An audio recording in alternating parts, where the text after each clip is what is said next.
Nice game, nice game. Ayun o, nice game. Uy, kasama na ako sa vlog. Nice game, nice game, nice game. Hello po, magandang umaga po.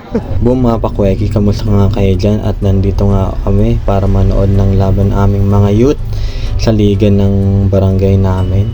Sila po yung naka-orange dyan at kita nyo naman yung spike.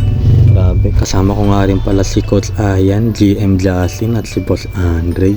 Dito nga nakita natin na nag-service na si Kio at pumasok ang kanyang service.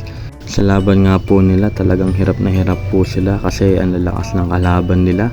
Kung kaya naman nagpatawag na si Coach Ayan ng timeout para pagalitan sila kasi ang score po nila ay 13-5 pero pinipilit pa rin po nilang makabawi. At dahil nga hindi naging maganda yung takbo ng laro para sa amin, ito na lang masasabi ng may-ari ng team. Galing po nila, galing. Mukhang mga sa kanyang pagkalugi dahil natalo ang kanyang team, pero overall pa rin naging masaya pa rin ang naging laban at kahit natalo ay panalo pa rin sa experience. At yun lang para sa aking quick vlogs.